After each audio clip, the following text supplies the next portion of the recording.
Buenas tardes con todos, ¿cómo están? Buenas tardes.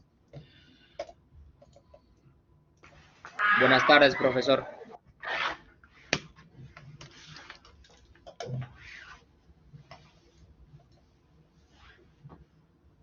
Bien, en la clase de hoy vamos a hacer algunos ejercicios de trabajo de energía con el enfoque de la energía mecánica que estuvimos viendo en la clase pasada.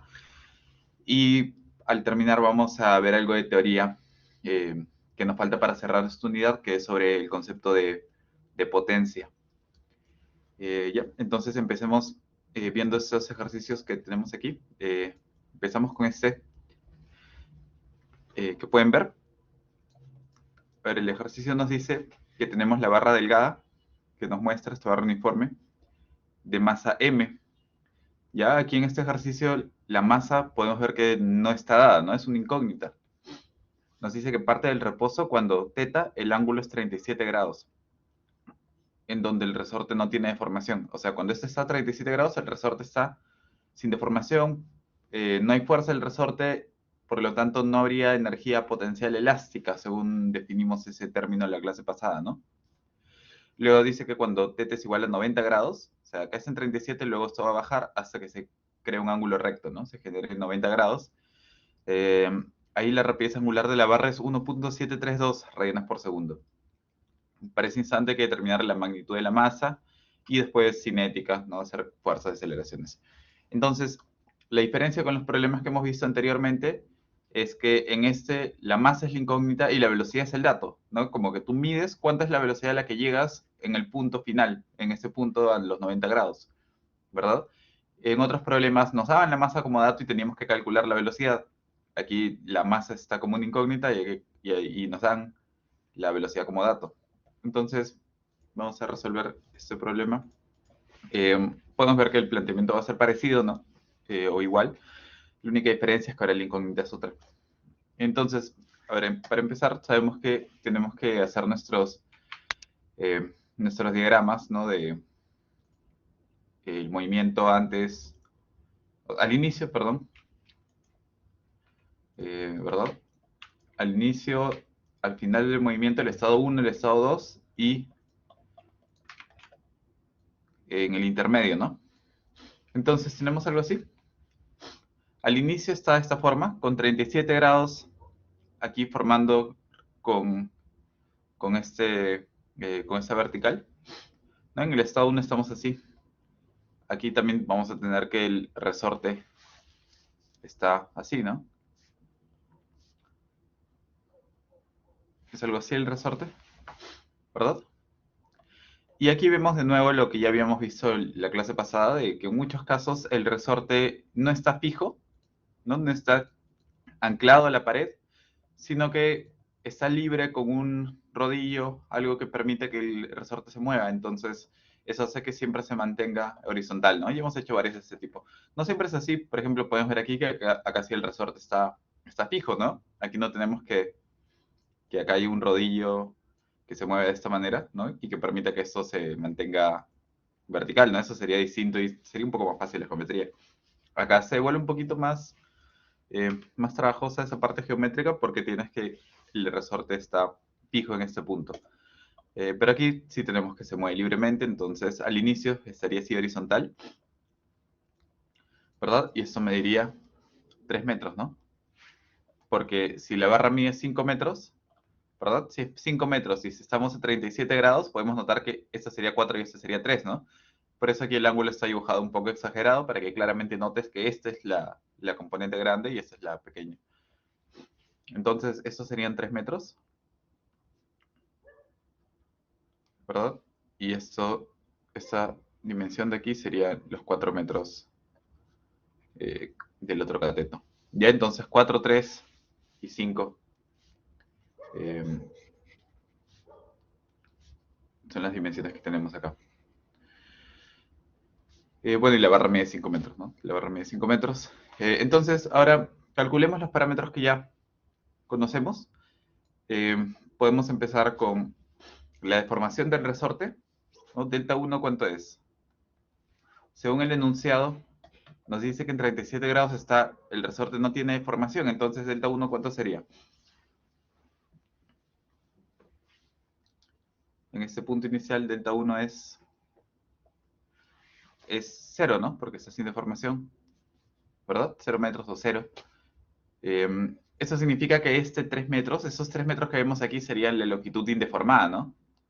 L0 sería 3 metros. Esa es la longitud sin deformación del resorte. La longitud natural, la longitud indeformada del resorte son 3 metros, ¿verdad? Y la deformación son 0 metros, en este caso. Después, otra cosa, omega 1, el enunciado también nos dice un dato sobre eso, ¿no? Parte del reposo. Entonces, omega 1 es 0, ¿no? ¿Verdad? Después, otra cosa que necesitamos para la energía potencial gravitatoria o el trabajo del peso, ¿no? Como hemos trabajado anteriormente, y ahora con este enfoque de energía potencial gravitatoria necesitamos ubicar la posición del centro de gravedad, ¿no? Entonces, eso es una barra uniforme, entonces está en la mitad de la barra, algo así. Aquí hemos colocado el nivel de referencia en esta línea. De nuevo, ya saben que eso es de manera arbitraria, ustedes lo colocan donde mejor les parezca. Pero poniéndolo aquí abajo, IG1, la distancia hasta el centro de gravedad desde el nivel de referencia, ¿cuánto sería?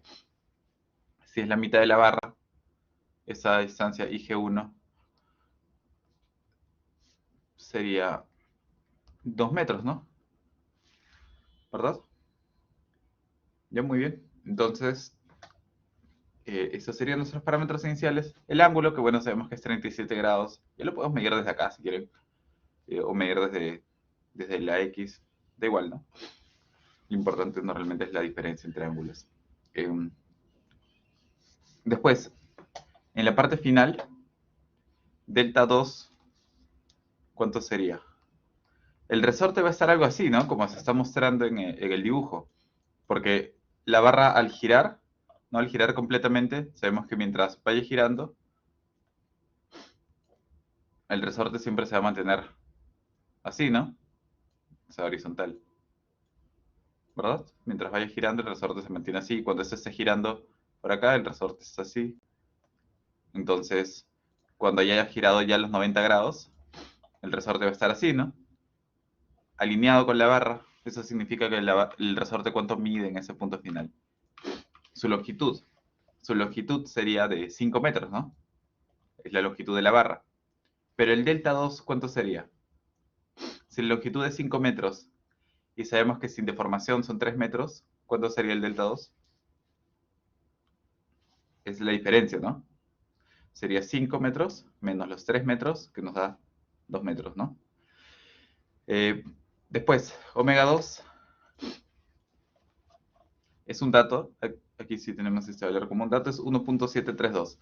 Bueno, acá nosotros esperamos de que si nosotros soltamos esa barra, ¿no? Le soltamos de reposo y esto claramente va a caer, ese omega 2 va a ser así, ¿no? A pesar de que no lo dice el enunciado no nos dice que es una rapidez angular en sentido horario o antihorario, pero ya sabemos que va a ser así porque no hay otra forma, ¿no? Esa barra tiene que caer, tiene que ir hacia abajo, entonces tiene que girar de esa manera. Omega 2 sería 1.732, que sabemos que es horario, pero aquí no importa mucho el signo porque se eleva al cuadrado, ya sabemos, ¿no? Pero ese es el sentido. Y el IG2, la posición del centro de gravedad en este punto final, está alineado con la barra, ¿no? Entonces es de 0, ¿verdad? Y ahí estarían todos nuestros parámetros. Y ahora calculemos la energía cinética y las energías potenciales. Hay que ver primero qué trabajos se están realizando, ¿no? Entonces, ¿qué fuerzas hay? De nuevo, los colocamos en este diagrama, que es el DCL, ¿no? Entonces, ¿qué fuerzas tenemos? Tenemos el peso, ¿verdad? El peso que sería mg. M es la incógnita, entonces el peso es 9.8 por la masa, ¿no? Por m. Aquí en el enunciado está m con minúscula, aquí lo voy a poner con mayúscula para no confundirlo con metros, ¿no? Voy a poner así 9.8 m en mayúscula, ¿ya? Es la incógnita que no conocemos. ¿Qué otra fuerza tenemos? La fuerza elástica de resortes, sí, muy bien. Que sería algo así, ¿no? Horizontal. Y después, ¿hay algo más? las reacciones, ¿no? También está bien, serían las reacciones en el apoyo para que esta barra se mantenga en su sitio. A ver, las reacciones aquí las podemos colocar. Está bien ponerlas así, a X y a Y. Eso está bien. O podemos ponerlas en coordenadas radial y tangencial. Al final nos, perdón, normal y tangencial. Al final nos piden calcular en coordenadas normal y tangencial, entonces, para tener claro que esas componentes serían así, ¿no? Esa sería la tangencial y esa sería la normal. En el punto final, que es realmente donde nos piden calcular, va a ser algo así, ¿no? Esta va a ser la normal y esta va a ser la tangencial. Uy, perdón. Pero de cualquier forma está bien, ¿no? Estas serían nuestras reacciones. Entonces aquí podemos ver que las fuerzas que realizan trabajo, ¿cuáles son?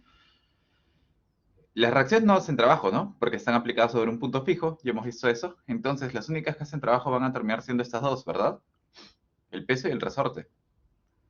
Entonces ya sabemos, por la teoría que vimos en la clase pasada, que si las únicas fuerzas que hacen trabajo son el peso y el resorte, vamos a tener que la energía mecánica 1 va a ser igual a la energía mecánica 2, ¿no? Podemos decir que la energía mecánica se conserva, porque las únicas fuerzas que están haciendo trabajo a lo largo de la trayectoria son el peso y el resorte, a los que consideramos fuerzas conservativas, ¿verdad? Que no dependen de la trayectoria, entonces solo dependen del punto inicial y final. Solo va a depender de la diferencia de potencial de ambas fuerzas entre el punto inicial y final del movimiento. Entonces se cumple esto, ¿no? Porque solamente esas dos hacen trabajo. Hagamos vamos a plantear esa ecuación entonces. La energía mecánica al inicio sería la energía cinética al inicio, ¿verdad? Más la energía potencial al inicio, que se divide en dos partes, ¿no? La potencial gravitatoria y la potencial elástica, ¿verdad? Y la energía mecánica al final es la energía cinética más la energía potencial gravitatoria más la energía potencial elástica al final, ¿verdad? Entonces, calculemos cada una. La energía cinética al inicio, sabemos que es cero, ¿no? Porque parte del reposo. Si estás en reposo no tienes energía de movimiento. La energía cinética al inicio tiene que ser cero, ¿verdad? Luego, la potencial gravitatoria, ¿se acuerdan cómo era? Era mgh, ¿no? Se relacionaba con el trabajo del peso, que era menos mg por la diferencia de h. Ese era el trabajo del peso, ¿no? Para la energía potencial era el positivo, mgh, ¿verdad? Y aquí, si es que tienes que el centro de gravedad está encima del nivel de referencia, tienes una energía potencial positiva, ¿no? Y esa energía potencial, cuando el cuerpo vaya cayendo, va a ir bajando, ¿no? Tienes una energía potencial al inicio de mg por la altura, y conforme el cuerpo va cayendo, esa energía va bajando porque se va convirtiendo en otro tipo de energía. Entonces, esa energía potencial gravitatoria 1 va a ser mg, que es 9.8 por m, ¿verdad? El peso, por h, perdón, claro, por h, que es la altura hacia el centro de gravedad, que es 2 metros, ¿no? Entonces 9.8 por 2, 19.6, sería 19.6 metros, m, ¿no? 19.6 m, que es nuestra incógnita. Eso sería el peso por la altura. Más la energía potencial elástica, que si el resorte no está deformado, es cero, ¿no? No tiene energía potencial elástica porque no tiene ninguna deformación, no está acumulando energía, ¿verdad? No se ha deformado todavía. Y después, para el punto final tenemos la energía cinética, que ahora sí es diferente de cero, ¿no? La energía cinética, ¿cómo la calculamos? Ya hemos visto, ¿no? En una barra pone un cuerpo en el que conocemos el centro instantáneo de rotación, que es este, sabemos que es este. Podemos calcular la energía cinética como un medio de la inercia respecto de ese punto por omega cuadrado, ¿verdad? Entonces, la inercia respecto de ese punto, del punto A, sería, como es una barra uniforme, sería igual a 1/3 de la masa, que es una incógnita, por la longitud del cuadrado, ¿verdad? Esa sería la inercia respecto a este punto. Si operamos eso, sale 8.33 m. Ya en función de m, porque m es una incógnita. Entonces, la energía cinética al inicio sería, perdón, al final, sería un medio de la inercia, que es 8.33 m, por la velocidad al cuadrado, la velocidad angular al cuadrado, ¿no? 1.732 al cuadrado.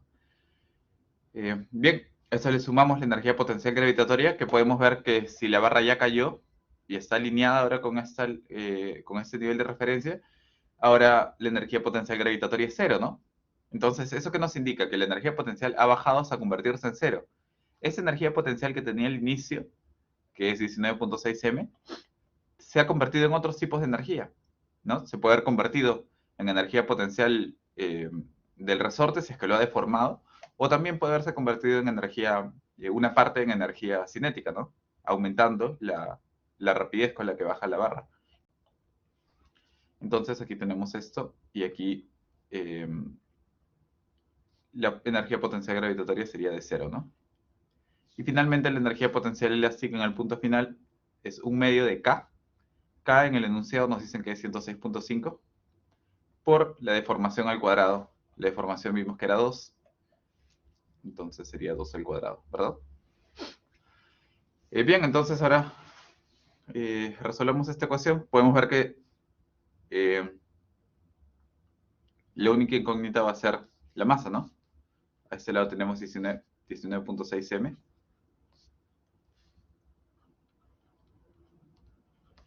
Y al otro lado tenemos 12.49 M. ¿Verdad? Y este cálculo sale 213.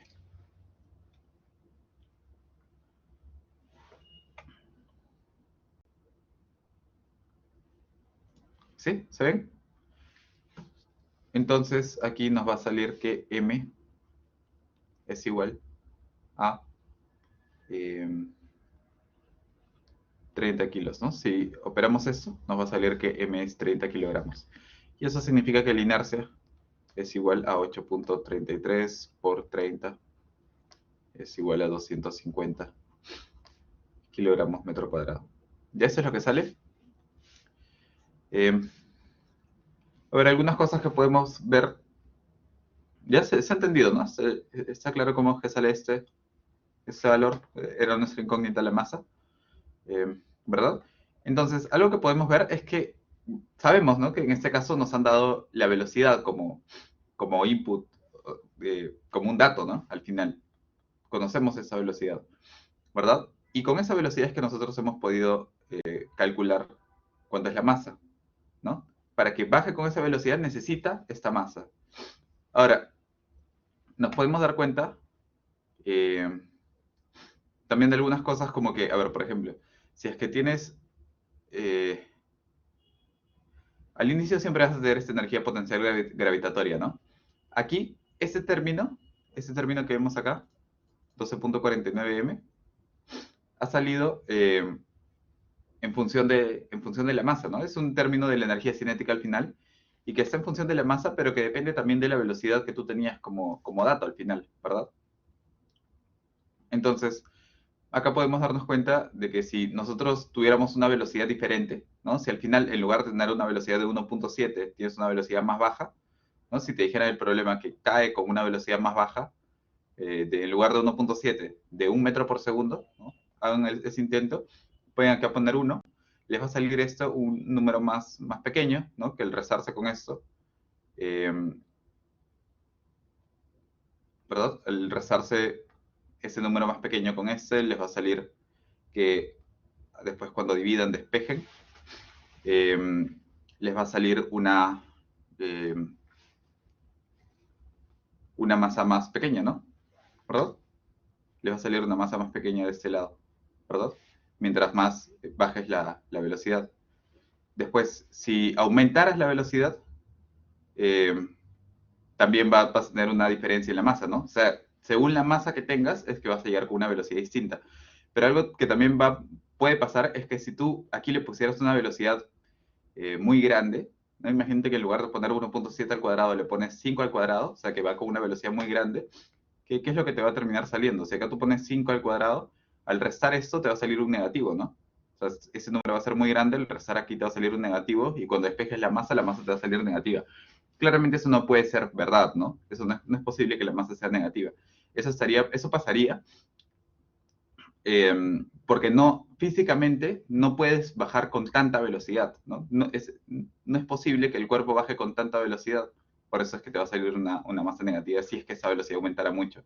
No es posible para las condiciones que tenemos en el problema que bajes con tanta velocidad. Y eso es cómo cambian los parámetros si es que tienes como incógnita la masa. ¿Ya? Si es que tu incógnita fuera la velocidad y conocieras la masa, también puedes ver algunas cosas analizando ese problema como que al inicio tienes una energía, ¿no? Una energía potencial, y esa se convierte en dos partes. Hay una parte que se va a energía de movimiento y hay una parte que se va a energía del resorte, ¿no? A deformación del resorte, ¿verdad? Y la energía de deformación del resorte va a depender de K, de la rigidez del resorte. O sea, mientras más rígido sea el resorte, más energía se va a llevar y por lo tanto menos le va a quedar a la masa, ¿no? Perdón, a la energía cinética. Menos va a valer esto porque este va a ser más grande. Entonces, cuando tú resuelves un problema como este, ¿no? En el que tienes de dato la masa, por ejemplo, ¿no? Imagínate que aquí la masa te dan de dato que es de 30 kilos, ¿verdad? Si es que tú resuelves así tal cual como está el problema, te va a salir que al caer llega con esta velocidad, ¿no? Es lo que hemos comprobado. Va a caer con 1.732. Si tú le cortaras el resorte, o sea, si tú no pusieras resorte, esa va a ser la velocidad máxima con la que puede caer, ¿no? Porque no hay nadie que te está agarrando, entonces la barra va a caer lo más rápido posible porque toda la energía potencial gravitatoria se va en energía cinética, ¿verdad? No le tiene que dar ninguna parte a una energía de deformación del resorte. Si pusieras un resorte, pero el resorte es poco rígido, una constante K baja, ¿verdad? Porque K es la constante de rigidez del resorte. Si le pones una constante baja en K, por ejemplo, lo tanteas con K igual a 5, ¿no? Si le pusiéramos 5 newtons por metro, una constante bien baja. Es como que este resorte trabaja bien poquito, ¿no? Acumula poca energía al deformarse. Entonces, con una constante baja, vas a ver que si tú sueltas esto, haces ese análisis, te va a salir que bajas con bastante velocidad, ¿no? Cercano a como si no existiera el resorte, porque es un resorte poco rígido, no tiene mucho efecto, ¿verdad? Y conforme tú vas subiendo, no le pones acá 50, más energía se va a llevar el resorte, entonces va a caer más lento la barra, ¿no? Si le pones 500, va a caer todavía más lento, ¿no? Y va a llegar un punto en el que aumentes tanto la rigidez del resorte, que ¿qué es lo que va a pasar? Físicamente podemos intuir, ¿no? ¿Qué es lo que va a pasar si es que ese resorte fuera muy rígido? ¿No? Si es un resorte muy rígido, la barra no pesa lo suficiente como para caer, sino que va a intentar caer y va a bajar un poquito y luego se va a estancar ahí, ¿no? El resorte no te va a permitir que caiga tanto, ¿no? Y eso cómo se refleja en las ecuaciones, te va a salir que el omega para 90 grados te va a salir un número complejo, ¿no? Como que no tiene suficiente energía como para hacer que llegues hasta a bajar los 90 grados, ¿no? Porque todo se va en el resorte. ¿Ya? Entonces ese cálculo lo pueden hacer ustedes, pueden tantear con esos valores viendo cómo cambia el comportamiento y siempre tiene un significado físico, ¿no? Siempre se corresponde con lo que podemos esperar en el mundo real, ¿no? Como les digo, si el resorte es muy rígido, si puede ser un resorte aquí muy, muy rígido, una barra que pesa 30 kilos no va a deformar el resorte lo suficiente como para que caiga, ¿no? Entonces les va a salir que no llega a caer. Y eso es lo que pasa cuando cambias algunos parámetros.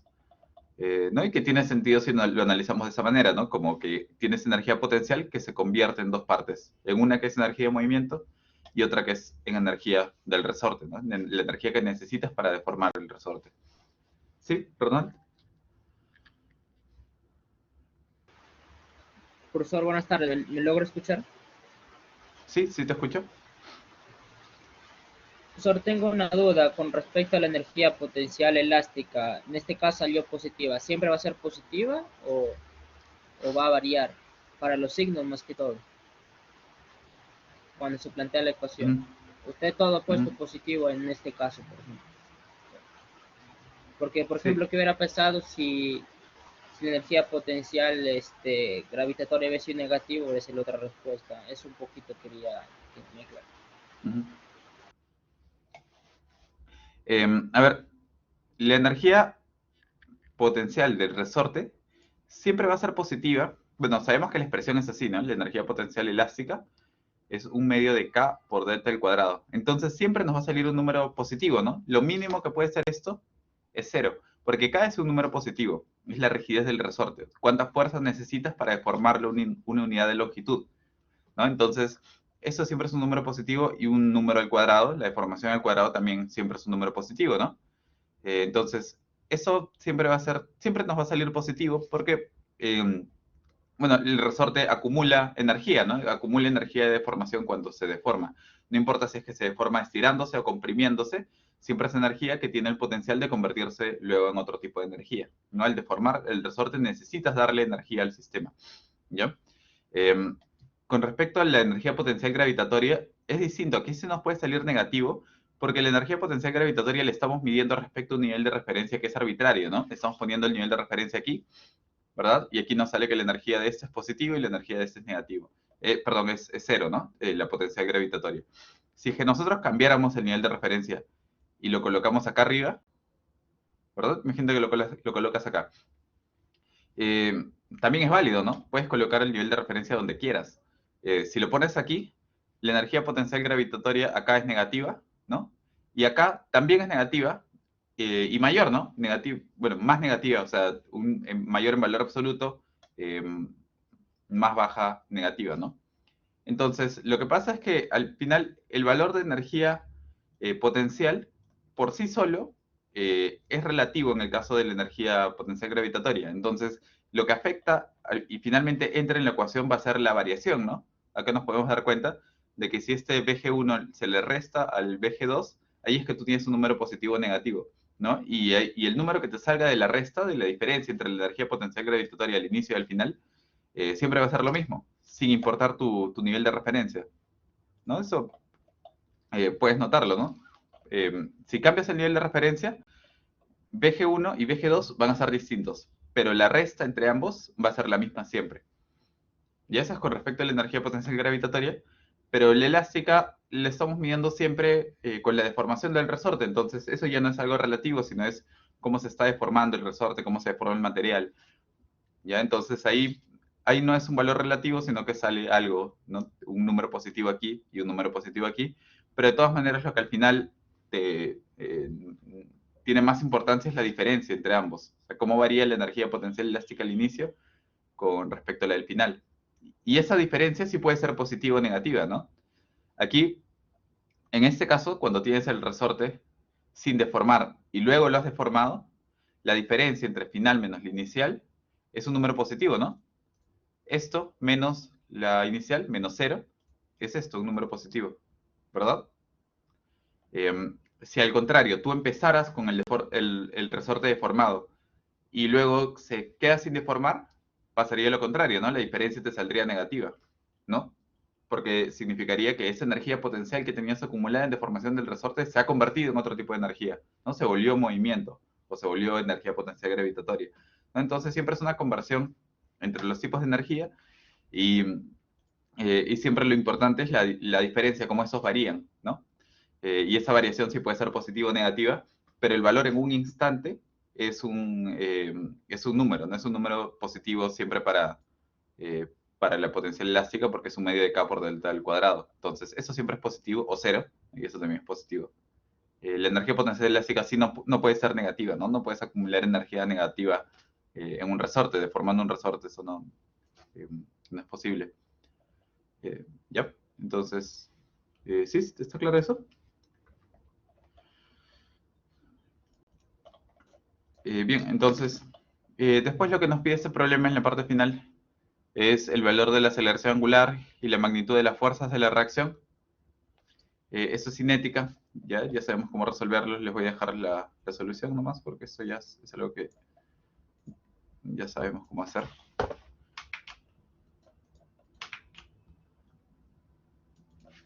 Ya, entonces tienes la barra con las fuerzas, ¿no? La fuerza del resorte y el peso es este, es la fuerza del resorte, y las reacciones normal y tangencial, y después la aceleración normal y la aceleración tangencial, y eso es lo que nos sale finalmente. ¿Ya? Eso es. Ustedes ya lo verifican. Bien, entonces ahí termina ese problema. Vamos a ver ahora otro. Ahora tenemos un sistema de cuerpos rígidos en este ejemplo que tenemos aquí. ¿Ya? En lugar de ser solo una barra, ahora son dos cuerpos, que es un disco y un bloque. Entonces hagamos el análisis. A ver, tenemos otra cosa particular de ese problema es que podemos ver que está en unidades inglesas, ¿no? 250 libras y tienes las distancias en pies. ¿Ya? Entonces, normalmente trabajamos en el sistema internacional, pero también podemos hacer algún problema con ese sistema de unidades. En realidad no es diferente, ¿no? El procedimiento es igual. Pero sí hay que tener algunas cositas claras, ¿no? Por ejemplo, bueno, ustedes ya saben, ¿no? Las relaciones entre las pulgadas y los pies, ¿no? En ese caso todo es pies, pero si en algún caso te dieran algo en pulgadas, hay que convertirlo a pies para que tenga consistencia, ¿no? Sabemos que 12 pulgadas es un pie. Y también sabemos que un pie es igual a 0.3048 metros, ¿ya? Eso es como para saber, pero no es algo que vamos a utilizar mucho porque si te dan el problema, ya te lo dan con unidades inglesas, vamos a trabajarlo con unidades inglesas, ¿no? No vamos a convertir todo a metros. Seguimos con esas unidades. Ya eso es como para tener una referencia, pero no vamos a convertir de un sistema a otro. Otra cosa que podemos notar es que aquí el peso del bloque nos lo dan en libras, ¿no? El peso, pero no la masa, ¿no? Entonces el peso es como, si estuviéramos en el sistema internacional, serían newtons, ¿no? Es como que te den mg, te den el peso en newtons, te digan que esta barra pesa 98 newtons, ¿no? Si te dicen la barra pesa 98 newtons, ¿cuánto es la masa? Es 10 kilos, ¿no? 10 kilos para que al multiplicar por g te salga 98 newtons, ¿verdad? Eso si fuera el sistema internacional. Aquí, cuando estamos con el sistema inglés, tenemos que el peso del bloque, W de weight, es 250 libras, ¿no? Pero vamos a necesitar la masa, ¿verdad? Porque, por ejemplo, la energía cinética la calculamos como un medio de la masa por la velocidad al cuadrado, ¿no? O para calcular la inercia también necesitamos la masa. Entonces, ¿cómo se calcula la masa si es que tiene el peso? Hay que dividir entre g, ¿no? ¿Verdad? Entonces, la masa del bloque, ¿no? ¿Cuánto sería? 250 libras entre g. ¿Y cuánto vale g? ¿Saben cuánto vale g?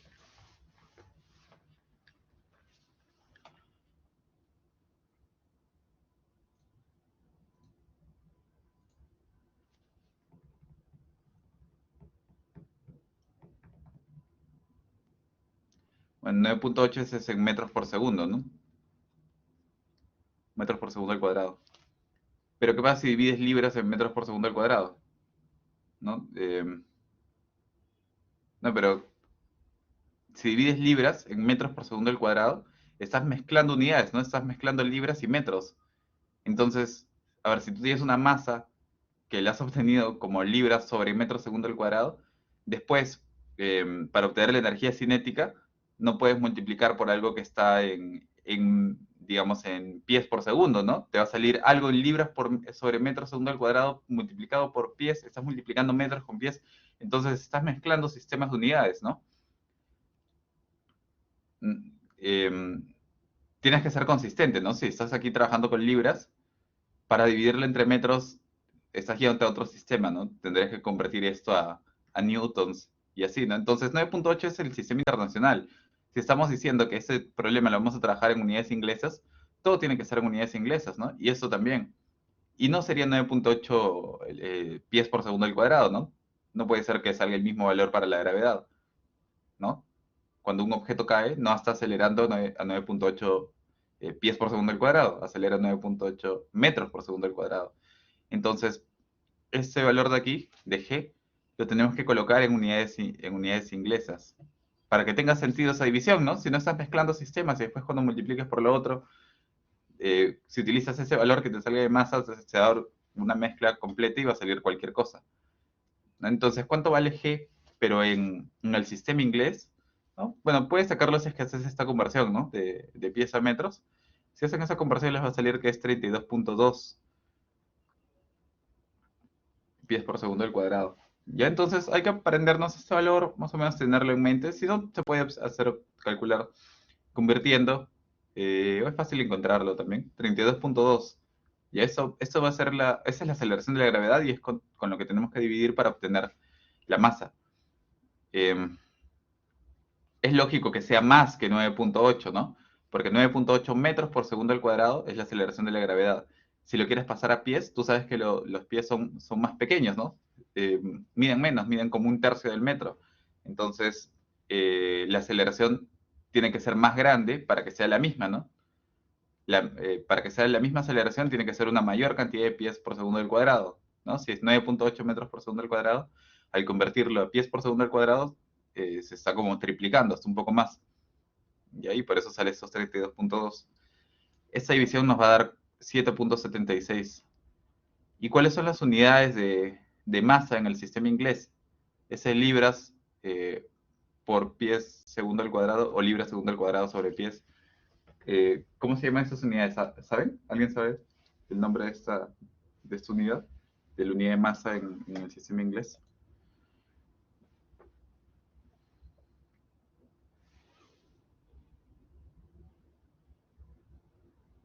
Libras es como newtons, ¿no? Entonces queremos saber la unidad de masa, que sería como el equivalente a kilogramos en el sistema inglés, ¿no? Libras es a newtons. Los kilogramos son slugs, ¿no? Es como su equivalente son los slugs. Ya entonces, esa sería la unidad de masa, ¿no? Para conocer, bueno, es importante conocer esto. No se va a utilizar mucho, pero es importante conocerlo. Ya entonces tenemos que la masa sería 7.76 slugs. Después, el peso del disco, vamos a hacer lo mismo, ¿no? Para el peso del disco. Bueno, el disco, el tambor que nos menciona aquí, que bueno, es como un disco. Para el peso del disco es 50 libras, ¿no? Es el dato. Y después, la masa del disco, sabemos que sería 50 entre 32.2. Eso nos va a salir 1.55 slugs. ¿Ya? Ya, entonces con esos valores vamos a empezar ahora sí a hacer el análisis de este problema. Bien, empecemos de nuevo. Tenemos el estado inicial, la transición y el estado final, ¿verdad? A ver, pongámoslo así. A ver, algo así.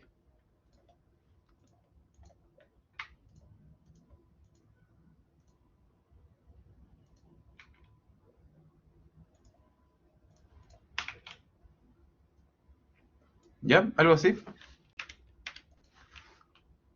¿No? Tienes que al inicio el bloque está así y luego va a descender, ¿no? Y va a terminar de esta forma. Así empieza, así termina. Y hay un estado intermedio. ¿Ya? Entonces, hay que calcular, como ya sabemos, los parámetros para el sistema, las velocidades, las deformaciones del resorte, las posiciones de los centros de gravedad, y sabemos que tenemos que colocar niveles de referencia, ¿no? Aquí hay algo que podemos hacer que todavía no habíamos visto, que es opcional, pero les ayuda en problemas donde se tiene más de un cuerpo rígido, que es hacer esto. Para el nivel de referencia, nosotros siempre habíamos hecho esto. No habíamos colocado un nivel de referencia en una posición que nos parezca adecuada, nos parezca fácil. Entonces, podríamos colocar aquí ese nivel de referencia, ¿ya? Que está ubicado al centro de los discos, ¿no? Entonces, de esta manera, la energía potencial del disco 1 es 0, la energía potencial en el disco, en el estado final, es 0 también, ¿verdad? Y el bloque, tendríamos que medir la distancia que cae, ¿no? Esa distancia y esta distancia, ¿verdad?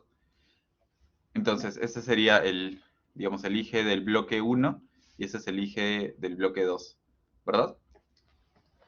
Algo que puede surgirles como pregunta si es que vemos esto es que, a ver, nosotros no conocemos esa distancia, ¿no? No es un dato, no nos dice cuánto mide la cuerda, cuánto está aquí, entonces nos falta el dato, realmente no falta el dato, ¿no? No interesa cuánto mide la cuerda, no importa si es que esta cuerda al inicio mide un pie o dos o 5 o 10, no interesa. Como ya les mencioné anteriormente, la energía potencial, lo que nos importa de la energía potencial es la variación. Entonces, solo nos importa el punto final y el punto inicial. Lo que podríamos hacer sería poner que esto le pones un número, por ejemplo, puedes decir ya, este punto, esta distancia le voy a decir h. Entonces, en el punto final, ¿cómo va a estar el bloque? Va a ser igual, al inicio, la parte de arriba es h, ¿no? Y la parte de acá es lo que nos dice que baja, según el enunciado, que nos dice que son 5 pies, ¿no? Entonces, aquí la energía potencial, ¿cómo sería? mgh negativo, ¿no? Y aquí sería menos mg h más 5, ¿verdad? Y se pueden dar cuenta de que, bueno, eso va a estar en una ecuación de un lado y del otro, ¿no? Al final el MGH se va a cancelar, ¿verdad? Y lo que nos va a quedar es menos MG por 5. ¿Se dan cuenta? Entonces, no interesa dónde empieza el bloque, ¿no? Como no interesa dónde ponga su nivel de referencia. Lo que importa es la variación entre el inicio y el final, ¿verdad? Eso lo podemos ver aquí numéricamente.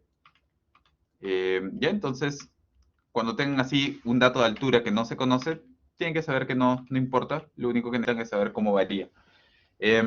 Ahora, algo que también podemos ver y que les estaba diciendo, que nosotros hasta el momento siempre hemos puesto un nivel de referencia fijo, ¿no? Poner este nivel de referencia aquí es lo que habíamos hecho normalmente, donde nos parezca más cómodo. Pero algo que también podemos hacer es poner un nivel de referencia para cada cuerpo, porque para cada cuerpo nos interesa cómo varía la energía potencial, ¿no? Nos interesa la variación de la energía potencial para cada cuerpo por separado realmente. Entonces nosotros podemos poner un nivel de referencia 1 aquí para el disco, y ese sería el nivel de referencia para el disco, y un nivel de referencia 2 aquí para el bloque, ¿no? Que tenga la ventaja de que, bueno, aquí lo has alineado con el punto inicial, entonces ya te olvidas de este H, ¿no? Que les acoté hace un rato. Ya no va a importar este H, ¿no? Porque empiezas acá y terminas acá. Entonces, eso también es válido y les va a salir la misma ecuación. Van a ver que les va a salir lo mismo, ¿no? Se puede ver matemáticamente cuando obtienes la ecuación que es lo mismo porque se cancela la diferencia, ¿no? Si tú lo pusiste acá o lo pusiste acá, no interesa porque esa diferencia se cancela. Ya entonces, de nuevo, los niveles de referencia vemos que son arbitrarios, los puedes colocar donde quieras. Claramente lo que no puedes hacer es poner para el estado inicial el nivel de referencia aquí y para el estado final el nivel de referencia aquí, ¿no? Como cambiar, ¿no? Poner tu estado inicial el nivel de referencia acá y en el estado final acá, ¿no? Eso claramente no puedes hacer, ¿no? Porque te va a salir que la diferencia es cero, ¿no? Si es que le cambias el estado, el nivel de referencia entre uno y otro. El nivel de referencia tiene que ser el mismo a lo largo de todo el movimiento para que tú puedas calcular cuánto es la variación de altura, ¿no? Pero cada cuerpo puede tener un nivel de referencia distinto, como estamos viendo aquí. El disco lo estamos poniendo acá para que nos salga cero, y para el bloque lo estamos poniendo aquí para que el inicio sea cero, ¿verdad? Ya, esa es una opción. Creo que así sale un poco más rápido. Si no están seguros o prefieren hacerlo, pueden también colocar un único nivel de referencia y también es válido, ¿no? Algo que podrían hacer también es poner un nivel de referencia así, ¿no? Este para los dos cuerpos. ¿Qué pasa si tienes este para los dos cuerpos? Te va a salir que la energía potencial gravitatoria de este disco va a ser mg por la altura desde acá hasta acá, que es una incógnita, ¿no? Y aquí mg por la altura desde acá hasta acá, que es la misma incógnita, entonces se cancelen los dos lados, ¿no? De nuevo vemos que no interesa. Este lo vamos a resolver haciendo eh, este procedimiento, ¿no? Utilizando esta técnica de poner el nivel de referencia para cada cuerpo por separado. ¿Ya? Hay que reconocer que este sería del disco y este sería del bloque. Y así vamos a resolver. ¿Sí está claro eso? Calculemos entonces las posiciones de los centros de gravedad para cada cuerpo. ¿Ya? Aquí, bueno, los problemas siempre habíamos encontrado como uno de los parámetros el IG, ¿no? Aquí necesitamos dos IGs, ¿no? Un IG del disco en el estado 1, ¿qué cuánto sería? Si este es el nivel de referencia del disco, a lo largo de todo el movimiento, este es el nivel de referencia del disco. ¿Cuánto es IG en el estado 1? Es cero, ¿no? El disco está alineado con el nivel de referencia. ¿Ya? Después, para el bloque, en el estado 1, ¿cuánto sería? Con este nivel de referencia que hemos colocado, vemos que también es cero, ¿no? Ahí se simplifica un poco, porque estamos colocándolo al nivel inicial del bloque, ¿verdad? Después, delta 1 es cero, porque el enunciado nos dice que eso se suelta de reposo cuando el resorte no esté estirado, ¿no? Antes de que el resorte se estire, aquí en el estado inicial, ese resorte está sin deformar. Entonces, si no está deformado, el delta 1 es 0, ¿no? Delta 1 es 0, ¿verdad? Y después nos dice el enunciado que se suelta de reposo, ¿no? Entonces, si se suelta de reposo, la velocidad angular es 0. No, aquí yo estoy poniendo velocidad angular como velocidad del disco, ¿no? Claramente la velocidad de este bloque también va a ser 0. Se puede escribir, ¿no? La velocidad del bloque es 0. ¿No? Porque están relacionados, ¿no? Si todo está en reposo, los dos se mueven con velocidad 0. A ver, y ahora en el estado final, nosotros vamos a tener el IG del disco en el estado 2, ¿no? Del disco. Podemos ver que el disco no se ha movido de su posición, ¿no?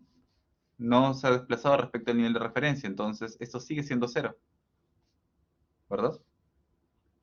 Luego, el IG del bloque 2, eso está en el enunciado, ¿no? Nos dice que hay que calcular la velocidad después de que el bloque haya descendido 5 pies. Entonces, de lo que está aquí al inicio, esto baja 5, desde acá baja, ¿no? Esto empieza a girar y eso permite que el bloque baje.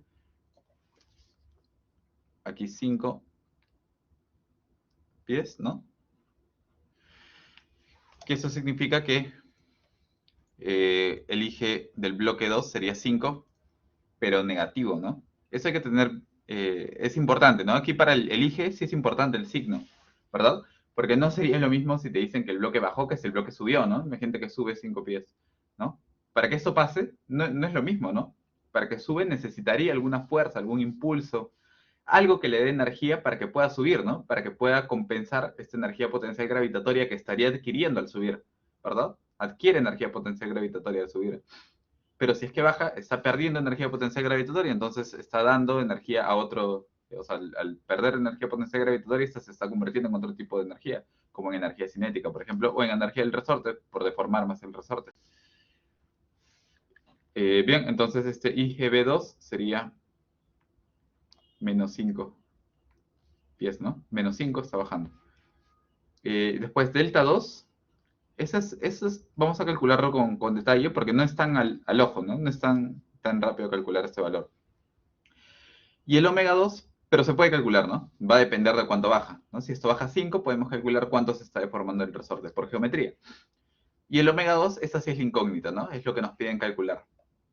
Ahora, algo que podemos ver es que la velocidad del bloque también es una incógnita, ¿no? No sabemos cuánto es la velocidad del bloque, ¿verdad? Y de esto depende la energía cinética también, ¿no? Porque el bloque, al tener masa, tiene energía cinética. Entonces, tenemos dos incógnitas. Sabemos que con la ecuación de trabajo de energía tú solamente puedes encontrar una incógnita porque es una ecuación escalar, ¿verdad? Es una única ecuación, una ecuación escalar. Entonces, no puedes tener dos incógnitas y resolver las dos con una sola ecuación, ¿no? Una ecuación solo te da una incógnita. Entonces, necesitamos hacer algo de cinemática para encontrar la velocidad del bloque en función del omega, ¿no? Y creo que es algo fácil porque ya hemos hecho muchos problemas así, ¿no? Si tú tienes que esto gira omega, ¿cuánto es la velocidad del bloque? ¿No? Si es que esto es omega, la velocidad del bloque sabemos que es la misma que todas las velocidades de la cuerda y es la misma que la de este punto, ¿no? ¿Y cuánto es la velocidad de este punto? ¿Cuánto es la velocidad de este punto? Que sería la misma que la del bloque.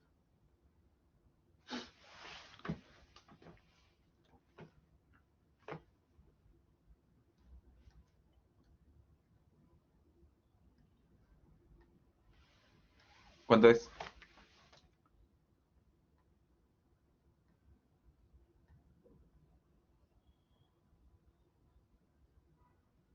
No puede ser que no sepan cuánto es la velocidad del bloque. No van a poder pasar el curso si es que no pueden encontrar cuánto es la velocidad de este bloque en función de omega.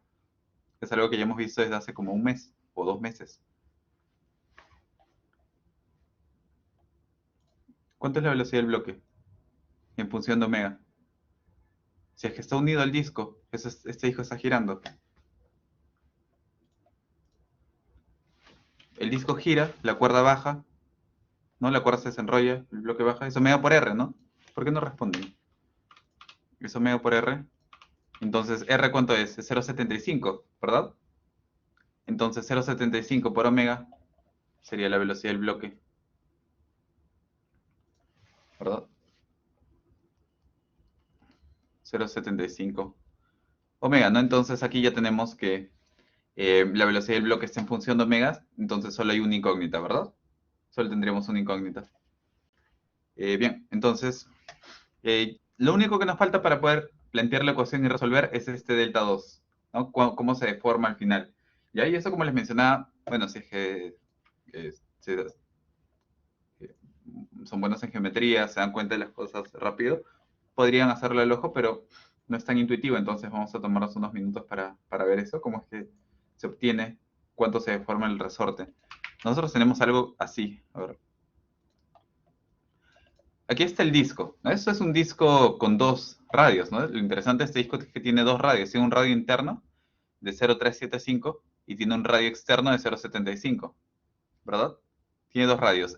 El resorte se enrolla en el primer radio, ¿no? Podemos ver que este resorte está agarrándose del radio interno, mientras que el bloque está agarrándose del radio externo, ¿verdad?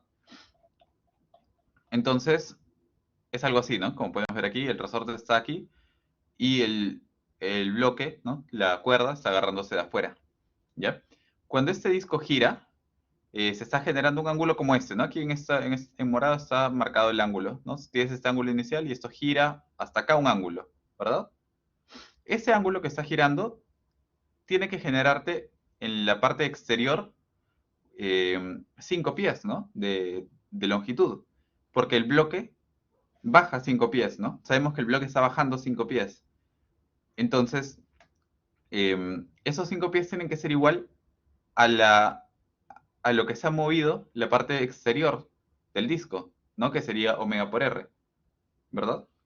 ¿No? Si este disco gira un ángulo, gira ese ángulo teta, para la parte exterior se ha movido teta por R, que va a ser igual a 5 pies, ¿no?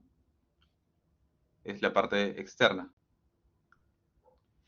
Y para la parte interna tiene que ser la mitad, ¿no? ¿Se dan cuenta? Cuando giras un ángulo, la parte externa sigue un arco de circunferencia de 5 pies y la parte interna seguiría la mitad de esto, porque es la mitad del radio. Sería 0,375 por R. Eso sería 2,5 pies. Ya entonces ese cálculo sería este, ¿no? Tenemos que para un disco, cuando este gira, la longitud del arco, sabemos que la longitud de arco la podemos calcular como teta por R, ¿verdad? El ángulo que está girando por el radio, ¿ya? Entonces, si nosotros despejamos aquí, tenemos que teta es igual a S entre R, ¿no? ¿Verdad? Y podemos ver que teta también va a ser igual a, para el radio externo, sería 5 entre el radio, que es 0,75. ¿Ya? ¿Por qué 5? Porque es lo que sabemos que baja el disco, el bloque, perdón. Es lo que baja el bloque, ¿no? Si el bloque baja 5 pies es porque aquí se ha desenrollado 5 pies de cuerda. Ese radio externo tiene que ser esa longitud de arco externo tiene que ser de 5 pies, ¿no? Por eso es 5 entre 0,75, ¿verdad? Pero el ángulo es el mismo tanto para el externo como para el interno, ¿no?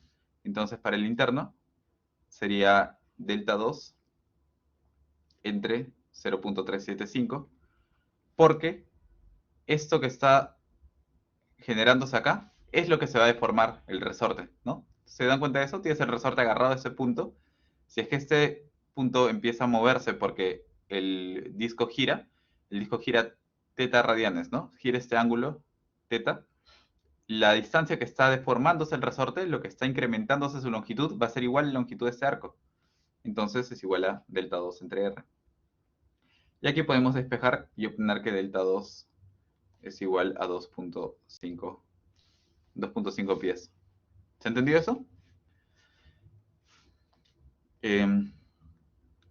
Ya entonces, ese es el análisis completo, ¿no? Si lo vemos más rápido, tenemos que esto tiene un radio externo, el doble del radio interno. Entonces, si esto gira, ¿verdad?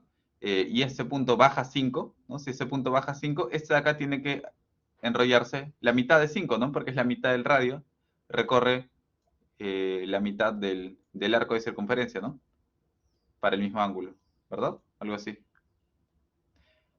Si es que el resorte de aquí, en lugar de estar agarrado del radio interno, estuviera agarrado del radio externo, o sea, si el resorte fuera algo así, ¿no? Estuviera agarrado del radio externo, si es que el bloque bajara 5, este resorte se deformaría también 5, ¿no? ¿No? Si es que están agarrados del mismo radio, si este baja 5, este se deforma 5, ¿verdad? Porque tienen que ser lo mismo, no están agarrados del mismo radio. Pero como está agarrado de un radio interno que es la mitad, tiene que deformarse la mitad, ¿no? Porque sabemos que el arco de circunferencia es teta por R. Si R se vuelve la mitad, el arco de circunferencia, que es la deformación, se volvería la mitad, ¿no? Entonces, si aquí se mueve 5 para el radio interno, es 2,5. ¿Ya? Eso sería. ¿Sí se entiende? Eh, Bien, entonces ya con esa información es que ya tenemos aquí que delta 2 es igual a 2.5 pies.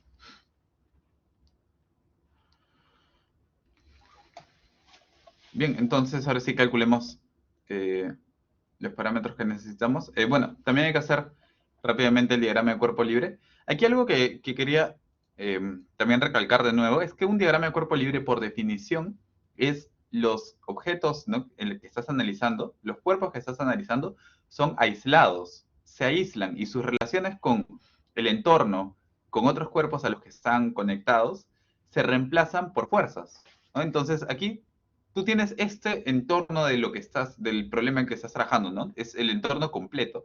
Es el disco, el bloque, esta base, ¿no?, que soporta al disco. Tienes este resorte. Entonces tienes todo esto como un sistema completo. Ya, un diagrama de cuerpo libre no es un garabato sobre eso, ¿no? No es poner fuerzas así. Eso no es un diagrama de cuerpo libre, y esto hacen muchos, ¿no? Ponen dentro de la misma cuerda, empiezan a garabatear las fuerzas. Eh, bueno, si es que ustedes son expertos en dinámica, pueden hacer eso porque ya saben, en su mente tienen el diagrama de cuerpo libre, ¿no? Pero si todavía no son expertos en dinámica, no pueden hacer eso, ¿no? Tienen que dibujar bien el diagrama de cuerpo libre, que como les digo, es aislar el cuerpo de su entorno, o los cuerpos de su entorno. Entonces, en este caso vamos a hacer el diagrama de cuerpo libre del disco y el bloque. ¿Ya? Del disco y el bloque. Entonces, al disco y al bloque los vamos a aislar de su entorno. Ya, como les digo, no sería correcto poner el diagrama de cuerpo libre con todo esto, sino más bien aislar lo que tenemos, ¿no?, que sería el disco y el bloque de esta forma. Ya, entonces aquí podemos ver que está aislado porque ya no he dibujado esta base, ¿no? Ya no está dibujada la base que tenemos acá. ¿Verdad? Ya no está la base, ya no está el resorte, todo lo que está en el entorno, no está esta pared, no están dibujados, solo está los cuerpos, ¿no?, que son el disco y el bloque. Y el entorno se reemplaza por fuerzas, ¿no?, por las fuerzas que este entorno genera, ¿no? Este resorte lo que te genera es una fuerza elástica, ¿no?, aplicada, por ejemplo, acá, ¿no? Bueno, más o menos a esta altura, ¿verdad? Entonces, este resorte, que es parte del entorno, se está reemplazando por una fuerza, ¿verdad? Después, bueno, en el entorno también está la Tierra, ¿no? El planeta Tierra sobre el que está colocado este sistema. Entonces, ese planeta Tierra se reemplaza por los pesos, ¿no? La masa del bloque por G, la masa del disco por G, ¿verdad?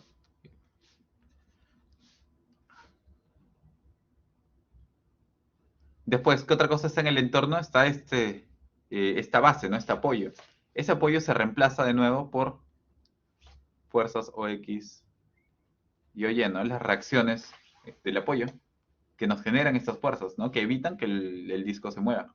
Entonces, el entorno con lo que interactúa, el entorno con el que interactúan nuestros cuerpos, se están reemplazando por esas fuerzas, ¿no? Y por eso ese sería un diagrama de cuerpo libre correcto. Y ahí aquí podemos ver cuáles son las fuerzas más claramente, ¿no? Y podemos identificar cuáles son las que hacen trabajo. Bien, entonces rápidamente vemos que las reacciones del apoyo no hacen trabajo, ¿no?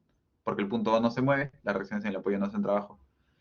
Y después solo tenemos pesos y fuerza del resorte. Entonces el trabajo va a ser solamente el de la fuerza del resorte y el de los dos pesos, ¿verdad? Entonces, si solamente los pesos y el resorte hacen trabajo, sabemos que la energía mecánica se va a conservar, ¿ya? Entonces ahora calculemos las energías cinéticas y las potenciales de cada cuerpo y del resorte. Entonces empecemos con eso. Al inicio tenemos la energía potencial, perdón, la energía cinética de cero, ¿no? Porque está en reposo. Parte en reposo, la energía cinética al inicio es cero. La energía potencial gravitatoria del disco en el estado 1, también es de cero, ¿verdad?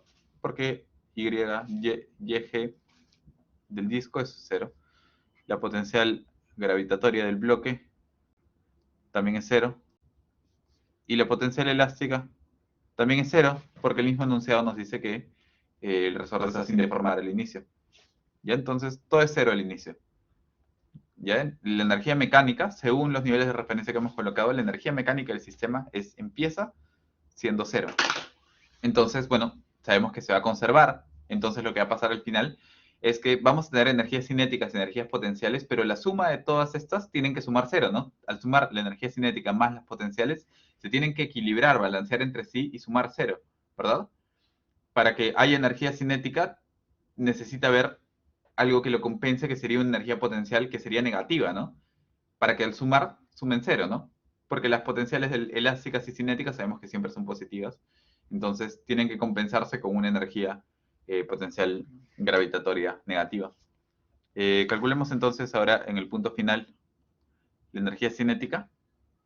Y bueno, la energía cinética sabemos que es igual a la suma de las energías cinéticas de cada cuerpo, ¿no? La energía cinética total en este caso es igual a la energía cinética del bloque más la energía cinética del disco, ¿verdad? Cada cuerpo tiene su energía cinética, sumemos todos para obtener la energía cinética total del sistema. Entonces, la energía cinética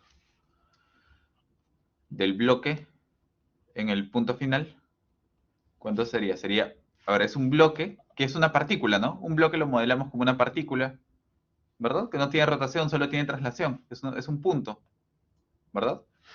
Que está moviéndose con una velocidad, velocidad de g, ¿no? De velocidad del bloque. Entonces, la energía potencial, perdón, la energía cinética del bloque en el estado 2 sería un medio de la masa del bloque. ¿Cuánto es la masa del bloque? Es la que calculamos hace rato, ¿no? Es 7.76 slux. Entonces es un medio de 7.76 por la velocidad del bloque al cuadrado, ¿no? Pero la velocidad del bloque ya la hemos calculado en función de omega. Entonces, para tener una sola incógnita, vamos a reemplazar de una vez, ¿no? Sería un medio de la masa por la velocidad al cuadrado. La velocidad sabemos que es igual a 0.75 omega 2. ¿Sí? Eso salió de cinemática, ¿no? Sabemos que es 0.75 omega 2.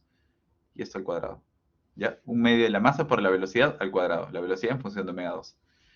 Después, la energía cinética del disco en el estado final. Bueno, aquí es un disco que está en rotación pura, ¿no? Sabemos que calculamos su energía cinética como un medio de la inercia por omega cuadrado. ¿Y cuánto es la inercia acá? La inercia del disco no la hemos calculado todavía, ¿no? La inercia del disco. Entonces, hagamos ese cálculo antes de tener la energía cinética. ¿Cómo sacamos la inercia? Aquí no es un disco uniforme, ¿no? Es un disco que tiene dos radios. Por eso es que el mismo enunciado nos da cuánto es el radio de giro. ¿Ya? Si no te dieran el radio de giro y ves un disco con dos radios, bueno, asumes que es uniforme, ¿no? De repente tiene dos radios, pero más o menos es uniforme, puedes asumir eso. No, pero normalmente si es un disco de dos radios, lo que va a pasar es que el enunciado te va a dar su radio de giro. Ya que, bueno, es algo que no podemos asumir, sino que nos da el problema, ¿no? El problema nos da el radio de giro. Entonces, la inercia respecto de O, ¿verdad? Que es igual al centro de masa, va a ser igual, muy bien, sería la masa por el radio de giro al cuadrado, ¿no? La masa es la masa del disco, es 1.55, por el radio de giro, que es respecto de O, ¿no? Es de 0.5 pies. Entonces, eso nos va a dar 0.388. Masa es lux, ¿verdad? Y radio de giro es pies al cuadrado, ¿no? Bueno, es importante ver las unidades que también están bien, ¿no? La masa aquí está en slux y esta distancia está en pies, ¿no? Entonces la inercia nos sale en slux por pie al cuadrado, que es unidades de masa por distancia al cuadrado, como sabemos que son las inercias, ¿no? En sistema internacional es kilogramos metro cuadrado, entonces siempre hay que darle una mirada para verificar que están bien las unidades con las que estamos trabajando, que tienen lógica, ¿no? Que son lo que esperamos que sean slux por pie al cuadrado. Ya, entonces la energía cinética al final nos va a salir un medio de 0.388, que va a ser la inercia, por el omega cuadrado, que es omega 2, ¿no? Al cuadrado. ¿Esta? Esa sería la energía cinética al final del disco, que se va a sumar con la del bloque. Bueno, después, la energía potencial gravitatoria del disco es cero, ¿no? Porque el disco no se mueve de su posición. El disco se mantiene siempre a ese nivel que hemos puesto, ¿no? El disco no cambia su posición en Y respecto a la gravedad, a la Tierra. Entonces eso es cero. Del bloque sí no es cero, ¿no? Porque el bloque cae. De ahí es de donde tiene que sacar energía el sistema para tener movimiento, ¿no? de la energía que sale de caer el bloque es que obtienes energía de movimiento. Entonces, la velocidad del bloque en el punto 2, perdón, la energía potencial gravitatoria del bloque en el punto 2 va a ser igual a mg por YG, ¿no? Pero mg, ahora sabemos que es esto, ¿no? Mg por IG 2, ¿no? Sabemos que esa es la ecuación, ¿perdón? Pero mg que es igual al peso, ¿no? Entonces, de una vez podemos reemplazar peso por, por altura, ¿no? El peso es 250 libras. Entonces, de una vez lo puedes reemplazar, ¿no? Si quieres puedes calcular, poner lo que hemos calculado, ¿no? Que para el bloque es 7.76. 7.76 por 32.2 te da 250, ¿no? Porque es lo que ya sabemos. Es el cálculo que hicimos. Entonces, ¿no? La energía potencial gravitatoria es mg por la altura, o también puede ser peso por la altura, ¿no? Porque peso es igual a mg. Ya entonces es 250 por IG2, que sería menos 5, ¿verdad? Y eso nos va a salir 250 por 5, sale negativo claramente, sale menos 1250 libras por pie, ¿no? Que son unidades de energía, ¿no? Libras por pie son unidades de energía, igual como newtons por metro eran joules, unidades de energía, ¿no? Entonces, esas son las unidades que tenemos. Bueno, y finalmente, la energía potencial elástica al final va a ser igual a 1/2 de K. Aquí K es 75 libras por pie, ¿no? Entonces es 75 por 1/2 de 75 por la deformación al cuadrado. Ya habíamos calculado que la deformación es 2.5 pies, ¿no? Y también, de nuevo, vemos que las unidades son consistentes, ¿no? 1/2, bueno, es un factor, no tiene unidades. 75 es en libras por pie, ¿no? Porque son unidades de rigidez, que es la fuerza que requieres para deformarlo una unidad de longitud. Por 2.5 al cuadrado está en pies al cuadrado, ¿no? Entonces vemos que salen libras por pie. Es importante que siempre esté en su cabeza esta consistencia dimensional, porque siempre tiene que cumplirse. Y lamentablemente en las prácticas exámenes hay muchas veces en las que ponen mal una fórmula y no se dan cuenta de que no están siendo consistentes dimensionalmente. No puede ser lo que están escribiendo. Esto saldría 234.4 libras por pie. ¿Ya? Esa sería la energía elástica al final. Y como ya vimos, como solamente hacen trabajo los pesos y el resorte, tendríamos que la energía mecánica al inicio se conserva, es igual a la energía mecánica al final, ¿verdad? Entonces, ya para terminar, planteamos esta ecuación y como les dije al inicio, no tiene energía mecánica, ¿no? Todo es cero. Entonces, al inicio la energía mecánica es cero, ¿verdad? El sistema, para los niveles de referencia que hemos colocado, no tiene energía. Y luego eso tiene que balancearse, ¿no? Al final tampoco va a tener energía, pero porque se balancea la parte cinética con una energía potencial gravitatoria que es relativa y que va a ser negativa. Entonces, sumemos todo, ¿no? Este primero por este, más los otros dos, ¿no? El primero sale 2.18 omega cuadrado, ¿no? Esa es la energía cinética del bloque, más 0.194 omega 2 al cuadrado. Esa es la energía cinética del disco. Menos 1250. Esa es la energía potencial gravitatoria del bloque. Y eso le sumamos 234.4, que es la energía potencial elástica del resorte, ¿verdad? Entonces, todo eso tiene que balancearse y sumar cero, ¿no? Como les dije, esta sería la energía cinética del bloque. Esa es la energía cinética del disco. Esa es la energía potencial gravitatoria del bloque, ¿no? Y esa es la energía potencial elástica.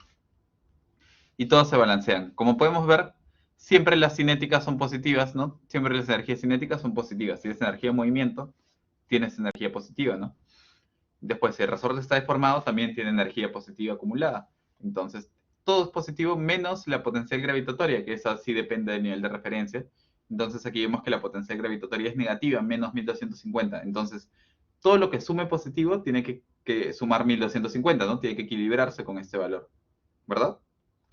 Entonces, al aumentar la velocidad, eso está compensándose con una energía del resorte, de que el resorte se está deformando, y una energía potencial gravitatoria negativa.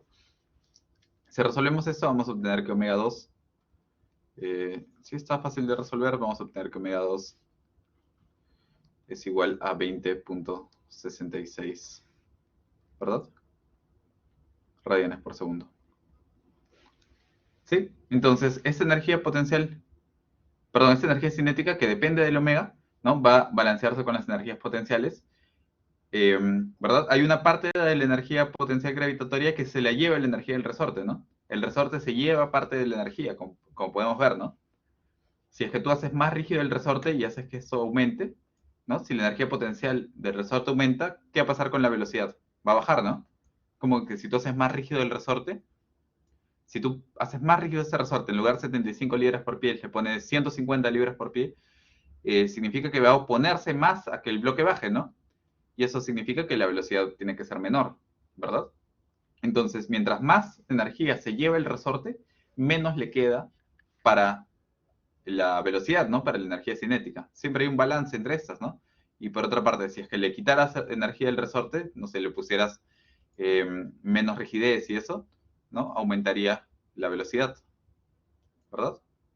O le cambiaras la deformación, ¿no? Entonces, hay un balance entre estos. Si a esta energía potencial gravitatoria le quita una parte, se la lleva el resorte, eso hace que le quede menos a la velocidad, ¿verdad? Y así obtenemos este valor de 20.66 radianes por segundo. ¿Ya? Eso sería la velocidad angular del disco al final.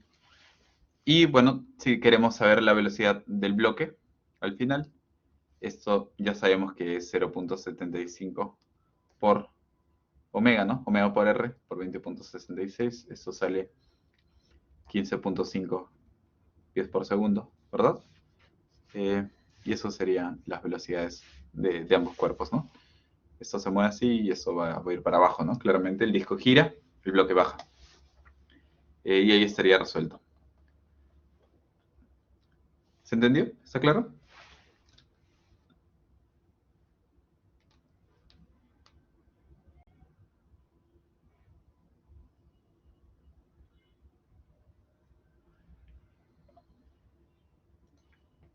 Yep. Entonces, bueno, ahora vamos a ver un poco de teoría para ver el concepto de potencia rápidamente y después hacemos ese problema que nos piden algo de potencia.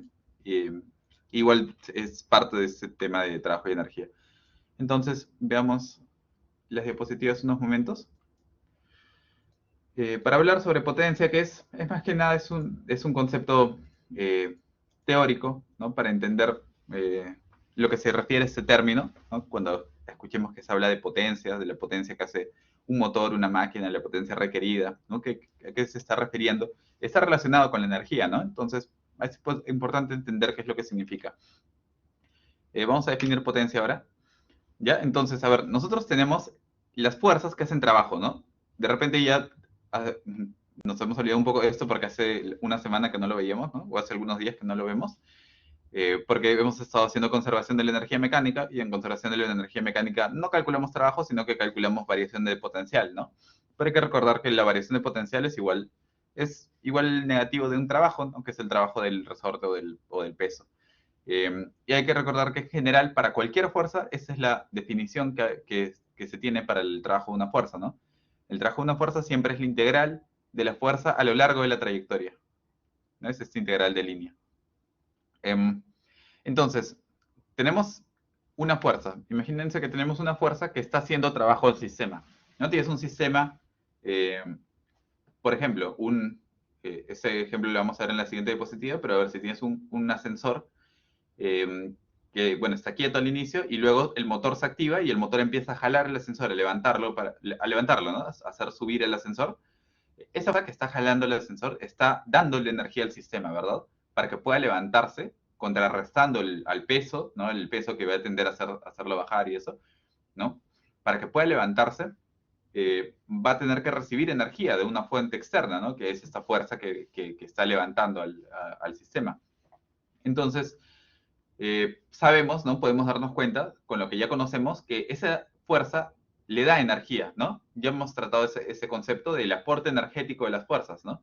Cuando tienes un cuerpo que recibe alguna fuerza externa y eso hace que aumente su velocidad, por ejemplo, que incremente la energía cinética, lo que está pasando es que tienes fuerzas que están dándole energía al sistema para que aumente su velocidad, ¿no? Estás recibiendo un aporte energético. Entonces, cuando tengamos una fuerza que da energía al sistema, algo que podemos preguntarnos es qué tan rápido le está dando energía al sistema, ¿no? ¿Cómo varía ese trabajo a lo largo del tiempo? ¿Cuánta energía le está dando esa fuerza a lo largo del tiempo?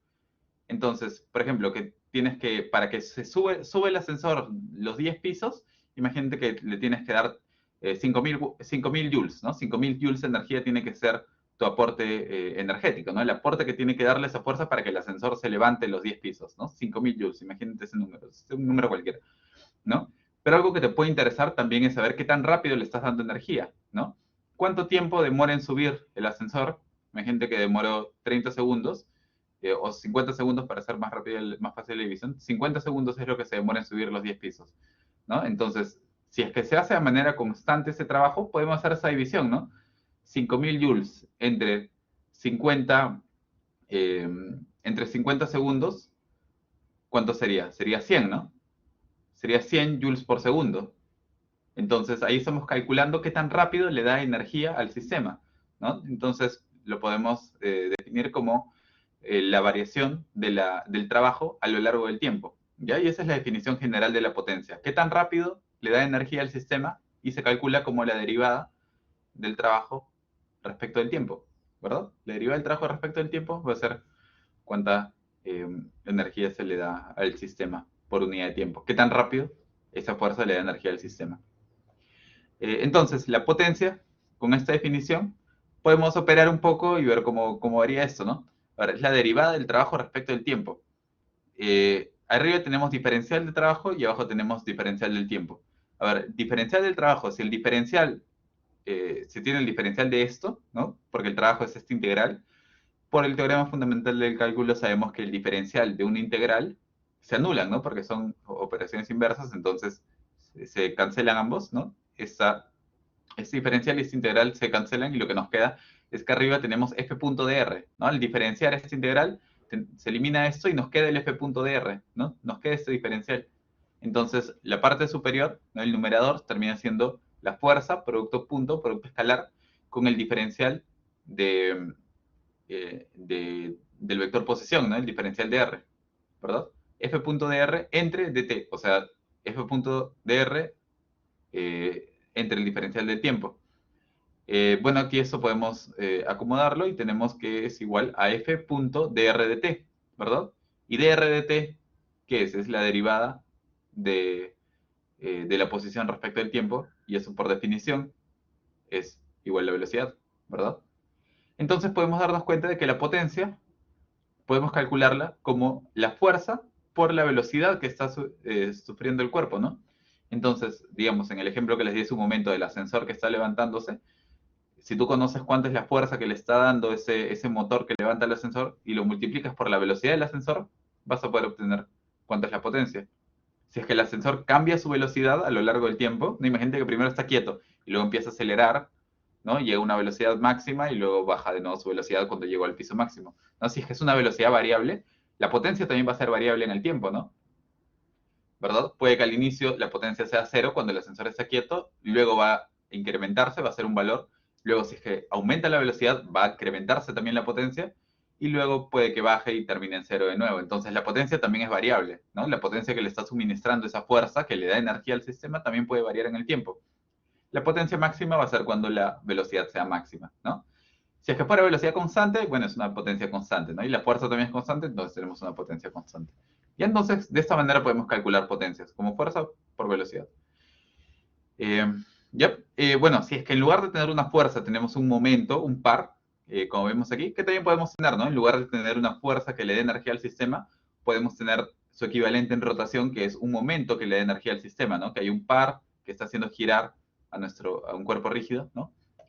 Entonces, en este caso sabemos que el trabajo se calcula como el momento, la integral del momento por el giro, ¿no? Por el diferencial del giro, la integral de m punto de teta. Entonces, con este mismo cálculo vamos a poder obtener que sale m por producto punto de teta de t, ¿verdad? Y, bueno, este de teta de t sabemos que es igual a la velocidad angular. ¿Y qué nos queda? Nos queda momento punto velocidad angular, ¿verdad? Entonces se tienen su análogo, ¿no? La fuerza en giro, ¿cuál es el equivalente? Momento. La velocidad en giro, ¿cuál es el equivalente? Velocidad angular, ¿no? Son análogos, las expresiones son análogas, entonces es prácticamente la misma expresión, solo que una es en traslación y otra es en rotación. Bueno, hay que recordar que este punto es el producto punto, el producto escalar, ¿no? Entonces, si tú tienes una fuerza, ¿verdad? Si tú tienes una fuerza así, ¿verdad? Y tu velocidad es así, ¿no? Si es que se para la velocidad y se para la fuerza, para calcular la potencia tenemos que multiplicar por el coseno del ángulo, ¿no? Sería la fuerza por la velocidad por el coseno del ángulo, ¿verdad? Por definición de producto escalar. En el caso de momento y velocidad angular, como trabajamos siempre en el plano, ya sabemos que en el plano, ¿no? Si tienes una barra que está en el plano, esto es en 3 dimensiones, ¿no? Los momentos van a ser así, y los giros también van a ser así. Entonces aquí el producto escalar, simplemente el ángulo θ siempre va a ser o 0 o 180. Entonces aquí va a ser la multiplicación de magnitudes, ¿no? Y si está a favor va a ser positivo, si está en contra va a ser negativo, ¿verdad? Igual que con el trabajo de momentos. Ya, entonces eso sería. Y bueno, finalmente, si es que tuviéramos un motor, algo que le esté dando energía al sistema mediante una fuerza y también mediante un momento, ¿no? Imagínate que tienes un motor que genera una fuerza traslacional, pero también le da un momento al sistema. La potencia total que le da el motor sería igual a la suma de la potencia de la fuerza más la suma de la potencia del momento, ¿no? Se pueden sumar porque tienen las mismas unidades, ¿no? ¿Verdad? Si estamos en el sistema internacional, ¿qué unidades tiene esto? Ese es newtons y eso tiene metros por segundo, ¿no? Lo que nos queda es newtons metros sobre segundo, que es igual a joules por segundo, ¿no? Que es igual a watts, ¿no? Ya vamos a ver. Y aquí en el momento también sería newtons metro, ¿no? El momento es newtons metro y la velocidad angular es radianes por segundo, ¿no? Pero sabemos que radianes es adimensional, entonces nos queda newtons metro por segundo, que es igual a joules por segundo y eso es igual a watts. Entonces, las unidades de esto son iguales a las unidades de esto, se pueden sumar, ¿no? Hay que recordar que para sumar cosas siempre tienes que tener las mismas unidades, ¿no? Es algo que deberían saber desde el colegio, pero todavía algunos pueden cometer esos errores. Entonces, así calculamos la potencia y como les mencionaba, las unidades son joules por segundo, que son watts, ¿no? Las unidades son watts. Así se le llama a joules por segundo. Así como newtons metros se le llama cuando hablamos de energía joules, joules por segundo les llamamos watts. Después, un kilowatt son 1000 watts, ¿no? Eso se le llama vatios. Después, un HP, HP es caballos de fuerza, ¿no? Horsepower. ¿Ya? Caballos de fuerza es 746 watts o 0.746 kilowatts, ¿no? Son otras unidades que se utilizan para hablar de potencia, ¿no? Un kilowatt son también 1.341 caballos de fuerza, ¿no? Un caballo de fuerza en unidades de libras son 550 libras por pie sobre segundos, ¿no? Libras por pie es energía entre segundos, y también es 33.000 libras por pie sobre minutos. Yep. Otras unidades son los caballos de vapor. También un caballo de vapor es igual a 736 watts. Y un caballo de vapor es igual a 75 kilogramos fuerza metros sobre segundos. Bueno, kilogramos fuerza metros sobre segundo. Aquí hay algo interesante que, bueno, vamos a comentar rápidamente. Eso solamente para ver algunas unidades, ¿no? Que se utilizan para mencionar la potencia, ¿no? Y que van a poder escuchar si es que ven o leen algo relacionado con energía. Se utilizan este tipo de medidas, ¿no? ¿Verdad? De repente también alguna vez han escuchado, por ejemplo, cuando hablan de la generación de energía de una central hidroeléctrica, ¿no? Si ven alguna noticia sobre eso, o sobre una central una central nuclear o una central de carbón, ¿no? Pueden escuchar que hablen, por ejemplo, bueno, aparte de watts, kilowatts, también siguen habiendo otras como megawatts, ¿no? Aquí es por 10 a la 6, ¿no? Megawatts, gigawatts, ¿no? Algo que pueden escuchar es que hablen sobre megawatts hora, ¿no? ¿Han escuchado sobre esto? Es decir, la central hidroeléctrica produce, no sé, 33.000 megawatts hora, algo así. ¿ya? Cuando escuchen eso, watts hora, en realidad no es potencia, sino es energía, ¿verdad? Porque estás multiplicando a watts por el tiempo, lo multiplicas por la cantidad de tiempo, ¿no? Entonces es como cuando escuches hablar sobre sobre megawatts hora o kilowatts hora o watts hora, ¿no? En realidad están hablando de energía porque se multiplicas por el tiempo y se cancelan aquí, ¿no? Estás multiplicando joules por segundo por horas. Ya solo para que lo consideren. Después algo que les mencionaba que era interesante es que aquí tenemos que el caballo de fuerza es igual a 75 kilogramos fuerza metro segundo, ¿no? Esto puede llamar la atención porque nosotros sabemos que las unidades de energía, eso sería energía, y para tener potencia hay que dividir entre el tiempo, ¿no? Las unidades de energía son fuerzas por distancia, pero acá tenemos kilogramos, y kilogramos no es fuerza, ¿no? Kilogramos es masa. Pero aquí tenemos esa unidad de kilogramos fuerza que lo utilizamos también en otro sistema que no es el internacional, que es el sistema MKS, metros kilogramos segundo, o también se le llama sistema técnico, y que en realidad es el que más se utiliza en el medio, digamos, común, coloquial, técnico, en Perú al menos, es el que más se utiliza, ¿no? Si trabajas en una obra, ¿no? En alguna empresa de ingeniería, vas a ver que lo más común es que no te refieras a las fuerzas como newtons, sino que te refieres a las fuerzas como toneladas, ¿no? Calculas eh, digamos, la sobrecarga en un edificio como 200 kilogramos por metro cuadrado, ¿no? Como esa es la fuerza. Entonces, muchas veces, o la fuerza cortante basal la calculas como 45 toneladas, ¿no? Es muy común utilizar toneladas como fuerza y kilogramos como fuerza en nuestro medio, ¿no? Como ese sistema MKS o sistema técnico, ¿ya? Entonces, si es que trabajaras en ese sistema técnico, esa sería la equivalencia, ¿no? Un kilogramo fuerza equivale a 9.8 newtons. Entonces, eso sabemos, ¿no? Porque es digamos, el peso asociado en newtons a una masa de un kilogramo. Entonces, una fuerza de 9.8 newtons sería un kilogramo fuerza, ¿verdad? Bueno, de ahí también tenemos esa equivalencia entre libras y onzas, solo para que lo tengan ahí apuntado. Una tonelada son 1000 kilogramos fuerza, ¿no? Que serían 1800 newtons. Eh, Después, esa es una tonelada métrica, ¿no? También hay toneladas inglesas, que son 2000 libras, ¿no? Que más o menos un poco menos que las toneladas normales, ¿no? Kips son kilopounds, ¿no? Kilolibras, 1000 libras, ¿no? 1000 libras fuerza. Bueno, aquí es un poco medio innecesario poner fuerza, ¿no? Porque ya habíamos tratado que libras eran unidades de fuerza, ¿no? Pero ahí está como enfatizado que estamos hablando de fuerzas. Ya entonces, con esto vamos a hacer este cálculo, ¿ya? A ver, no queda mucho tiempo, entonces vamos a resolver este problema en un momento. Antes de eso vamos a hablar de eficiencia para terminar la parte teórica. A ver, solo para terminar esta parte teórica, introduciendo también el concepto de eficiencia, que de nuevo es un concepto más cualitativo, algo más conceptual que es importante que conozcamos. Aquí la idea es que todos los sistemas, todos los mecanismos, ¿no? Sea un mecanismo que funcione con energía eléctrica, que funcione con cualquier tipo de energía, ¿no? Eh, máquinas eléctricas o eólicas, ¿no? Como aquí hay varios ejemplos hidráulicas.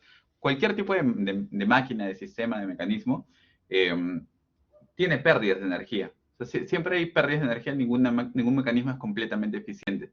O sea, siempre que tú conviertas un tipo de energía en otra, ¿no? Por ejemplo, la energía potencial gravitatoria la quieres convertir en energía cinética, siempre va a haber algún tipo de pérdida, ¿no? Por ejemplo, puede ser debido a la fricción con el aire, ¿no? Imagínate que tengas una máquina que sea que funcione con algo que cae, ¿no? Convirtiendo esa energía gravitatoria en energía cinética. En ese caso, la fricción del mismo cuerpo con el aire ya te genera pérdidas, ¿no? La resistencia del aire. Después, si es que está deslizándose sobre alguna superficie, esa fricción también genera pérdidas. Y así cualquier máquina tiene pérdidas que muchas veces, bueno, que se pierden en otros tipos de energía, ¿no? Por ejemplo, en energía, en calor, ¿no? En forma de calor. ¿Verdad? Si es que tú tienes una máquina en la que se están rozando partes mecánicas, ¿no? Vas a ver que esas partes eventualmente se calientan, ¿no? O se desgastan. Se calientan por el roce, por la fricción entre ellos, entonces esa también es energía que se está perdiendo, que no se está convirtiendo en energía útil, ¿verdad? Si es que tienes tu celular que está conectado al cargador y tocas el cargador un tiempo después, vas a ver que el cargador está caliente, ¿no? Porque hay una resistencia en ese sistema eléctrico ¿verdad? Que hace que parte de la energía que sale del tomacorriente se pierda en forma de calor, ¿no? Esa es energía que no está llegando por completo a tu celular. Igual la luz que estás utilizando, la luz artificial, también si tocas la bombilla, está algo caliente, ¿no? Es igual energía en forma de calor que se está perdiendo, que no está convirtiéndose en luz. Entonces, siempre hay pérdidas, ¿no? Esa es la idea. Entonces, para poder cuantificar qué tan eficiente es un mecanismo, hay que dividir la potencia que sale, o sea, la energía que se convierte en energía útil, ¿ya? Entre lo que entra al sistema. O sea, cuánto está entrando, cuánto sale el tomacorriente con respecto a cuánto te queda en tu celular, ¿no? Cuánta energía recibe el celular, a cuánto salió el tomacorriente y se puede haber perdido en forma de calor también. Ya, entonces lo dividimos en este caso las potencias. Si es que se estuviera haciendo una razón constante, entonces también se puede calcular como relación entre energías, ¿no? Porque es que la potencia es constante, entonces también se puede calcular como energía. Bueno, que eso es lo que les mencionaba, ¿no? Que todas las máquinas tienen pérdidas en forma de fricción por fuerzas disipativas, ¿no? Eso también vamos a estudiar en vibraciones, cómo es que se pierde energía por el amortiguamiento y eso. Entonces, siempre la eficiencia, ese valor de la energía de salida, la energía útil, la potencia útil de un cuerpo, ¿no? de un sistema, ¿no? De un mecanismo, la potencia útil entre la integrada siempre tiene que ser menor a 1, ¿no? Porque lo que está entrando al sistema siempre es mayor que lo que finalmente se vuelve la energía que tú buscas, ¿no? La potencia útil. Entonces, siempre es menor a 1. Y esto siempre es menor a 1. La eficiencia siempre es menor a 1. No hay ninguna máquina completamente eficiente. ¿No? Pueden haber máquinas muy eficientes que tengan 0.99 de eficiencia, pero nunca puedes llegar a la eficiencia perfecta ni sobrepasar la eficiencia perfecta, ¿no? Si estarías creando energía de la nada, eso viola las leyes de la termodinámica. Entonces, siempre es menor a 1. Ya, solo es un concepto teórico y que tenemos un ejemplo con un ascensor, ¿no? Y a ver, la idea cuando nosotros resolvamos o hagamos un cálculo relacionado con eficiencia es que esas pérdidas que son de fricción por las pérdidas con calor, ¿no? Por el calor, por la fricción entre los elementos, son debido a mecanismos complejos, ¿no? Como es que, por ejemplo, la resistencia del aire, la resistencia que te ofrece el aire o la resistencia que ofrece la fricción entre los elementos, ¿no? La misma resistencia de los sistemas eléctricos, la impedancia, esas cosas, ¿no? Son mecanismos complejos. Es complicado estimar teóricamente cuánto se está perdiendo. Entonces, lo común para poder estimar la energía que se pierde y lo que se va a hacer en este curso, ¿no? Si quieres estimar cuánto es la eficiencia, es que conozcas el dato de la energía de salida o bueno, la energía de entrada en el sistema, o conozcas el dato de la eficiencia, ¿no? Porque es algo que se mide normalmente de la forma más fácil es que se mide de forma experimental. Entonces, a ver, si tú tienes el celular conectado, ¿no? Y tú quieres saber qué tan eficiente es el cargador, eh, es difícil hacerlo con cálculos, ¿no? Lo normal es que puedas medir de alguna forma la energía que sale. Con algún medidor mides la energía del tomacorrientes y después mides cuánto le ha llegado a tu celular. Restas bueno, divides y ahí ves cuánta es la eficiencia, ¿no? Entonces, la parte del cálculo de la eficiencia, lo normal es que sea un cálculo experimental, algo empírico, ¿no? Algo que sale de experimentos, de ensayos. ¿Ya? Entonces, en un mecanismo como este, un ascensor como este, la eficiencia de este motor del ascensor que levanta la caja es un valor empírico, ¿no? Es un número que te da el problema como un dato. ¿Ya? Entonces, aquí en este problema vamos a tener que ese es un dato. Y ahí la eficiencia va a ser fácil de calcular. Aquí la velocidad es, bueno, perdón, la potencia, eso, ¿no? Porque la eficiencia es un dato. Tenemos que la velocidad es constante de 4 en J, metros por segundo.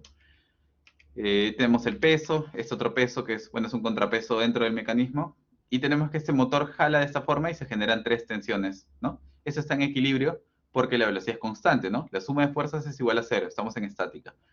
¿Ya? Entonces, con eso podemos obtener fácilmente la tensión, que sale 1110.7. ¿No? La tensión es constante porque es la misma cuerda y está en equilibrio, ¿verdad? Está en equilibrio, no hay fricción entre estas cosas. Entonces, esa sería la tensión en las cuerdas. ¿Ya? Esa tensión es la fuerza que viene del motor, ¿no? Del mecanismo. Entonces, con esta tensión es con la que tendríamos que calcular la potencia, ¿verdad? La potencia de salida, o sea, lo que se ha vuelto energía útil, sería la suma de todas las fuerzas que vienen del motor, o sea, esto por 3, producto punto con el vector de velocidad, ¿no? Que está en la misma dirección, entonces sale simplemente multiplicar 3300 por 4. Y eso sale 13.328 watts. Ya entonces, así sería la potencia de salida. Esa es la potencia útil, ¿no? Eso es lo que ya se volvió movimiento. Eso es lo que está recibiendo ya el ascensor como una fuerza, ¿verdad?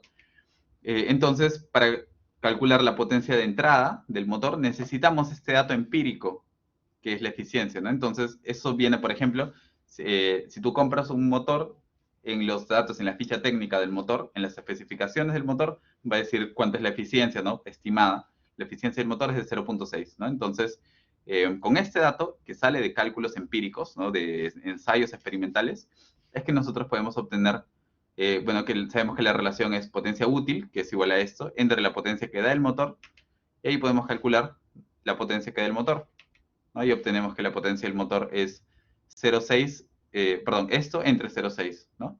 Y es 22.000 watts, ¿no?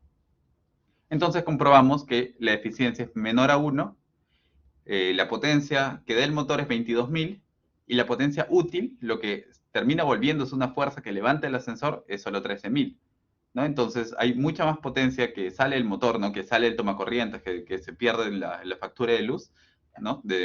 Esa es mucha más potencia que la que finalmente se vuelve en movimiento, ¿verdad? Hay un resto de energía que se pierde en forma de calor en este motor, que se pierde en la fricción entre los componentes, entre las partes mecánicas y eso.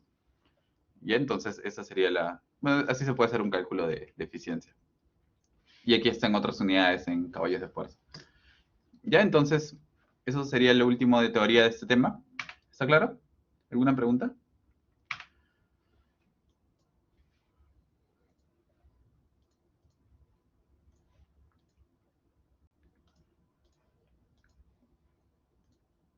Bueno, entonces, ya para terminar la clase, solo vamos a ver rápidamente este ejemplo. Ya lo terminan ustedes. Nos dice, el plato del tocadiscos es un disco delgado, macizo de 30 centímetros de diámetro y pesa 25 newtons. ¿Ya? Entonces, si es delgado, macizo, tú puedes calcular la inercia como un medio de la masa por radio al cuadrado, ¿no? Tú asumes que es uniforme, ¿verdad? Entonces, la inercia de esto de aquí va a ser la inercia respecto de A es igual a un medio de la masa por radio al cuadrado, ¿no? Como un disco uniforme. ¿La masa cuánto es? 25 newtons es el peso, entonces hay que dividir esto entre 9.8, ¿verdad? Por el radio al cuadrado, si el diámetro es 30 centímetros, el radio es 0.15, ¿verdad? Y ahí obtenemos que esto sale 0.0287 kilogramos metro cuadrado. Ya, luego nos dicen, aquí hay algo. Aquí debería decir solo esto, ¿no? 33 revoluciones por minuto. Ya, entonces, a ver, dice, el motor conectado al eje del tocadiscos aplica un par constante, que es ese par, ese momento C, al plato y lo acelera desde reposo hasta una rapidez angular de 33 revoluciones por minuto, ¿ya? En una revolución. Entonces, estas son otras unidades ¿qué es una revolución? Una revolución es una vuelta, ¿no? Si este disco da una revolución, es que da una vuelta completa, o sea que gira 2pi, ¿no? Gira 360 grados, que es 2pi, ¿verdad? Entonces, a eso se refiere con una revolución. 33 revoluciones por minuto serían 33 vueltas por minuto, ¿verdad? Entonces, bueno, ahí hagamos el cálculo. Les voy a dejar ya, como no queda mucho tiempo, les voy a dejar el procedimiento. Y vamos a verlo rápidamente. Tenemos esto.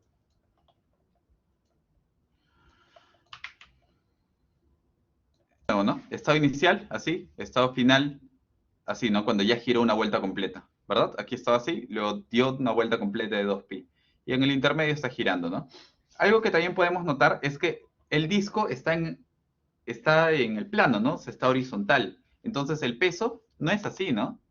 El peso no es así, ¿verdad? Porque eso sería que el disco está vertical. Pero en un tocadiscos tú no lo pones vertical, ¿no? Lo pones horizontal en la mesa. Entonces el peso es perpendicular al papel. ¿Ya? Entonces, ese peso y las reacciones también, bueno, hay una reacción en Z que lo equilibra, ¿no? Ese peso está en la perpendicular, ¿verdad? Y la energía potencial gravitatoria claramente no cambia. Ahí el H estaría en Z, ¿no? Que está saliendo, entrando al papel. Entonces, la altura realmente es un plano, ¿no? Todo este plano está al mismo H, ¿verdad? Porque todo está a la misma altura, ¿verdad? Entonces, así el disco se moviera aquí, no cambia tu energía potencial gravitatoria, ¿no? Porque todo está en la misma mesa horizontal, ¿verdad? Sí se entiende eso, ¿no? Sí, hay que ver físicamente que ese es un disco que está ubicado en una mesa plana, horizontal, no está en la vertical. Bueno, después el omega lo calculamos como 33 revoluciones por minuto y aquí calculamos ese cambio hacia radianes por segundo, ¿no? Una revolución son 2pi, un minuto son 60 segundos, entonces obtenemos 3.49 radianes por segundo.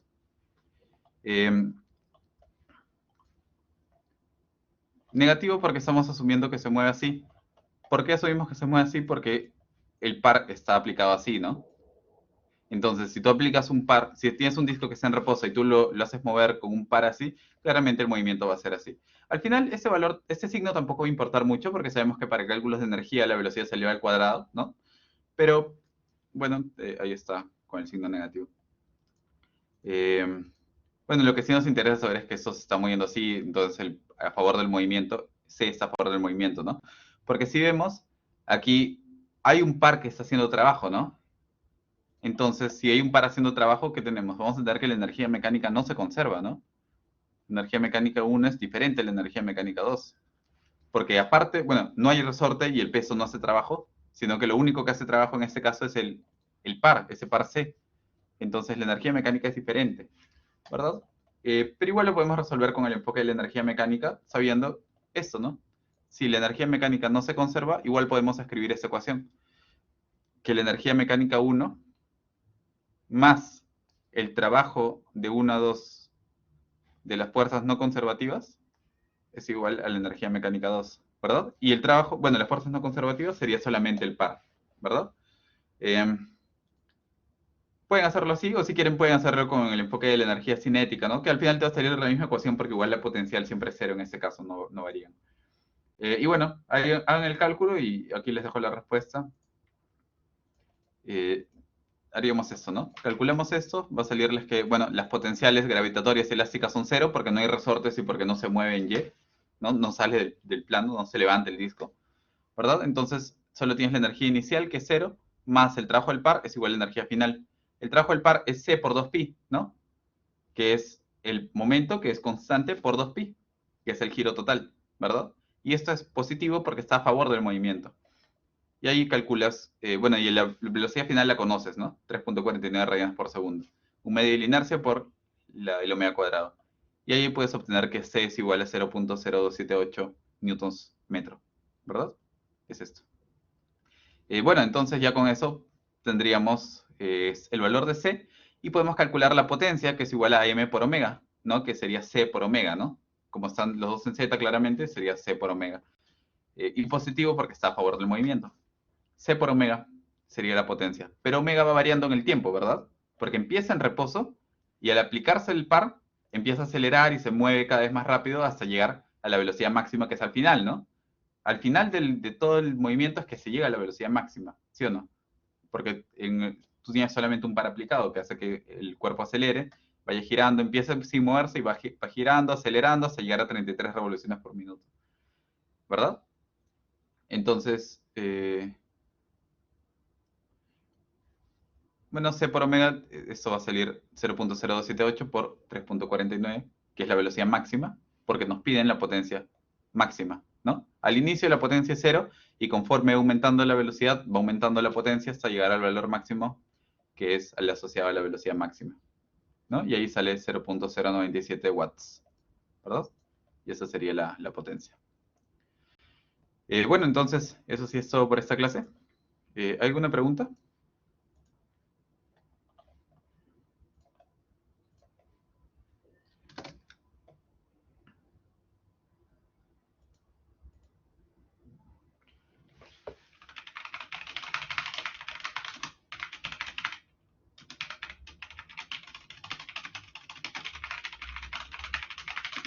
Bueno, entonces, eso sería todo por esta clase. Ya, espero que se hayan entendido estos conceptos. Vamos a seguir tratándolos en las siguientes clases. Y aquí terminamos con este tema de trabajo y energía. Aquí también les dejo unos cuantos problemas para que resuelvan. No tengo respuestas de esto, pero si tienen alguna duda lo vemos en las siguientes clases. Ya les dejo esto para que practiquen. Y la próxima clase empezamos con el tema de impulso y cantidad de movimiento. Ya, entonces, eso es todo por hoy. Nos vemos la próxima semana. Hasta luego.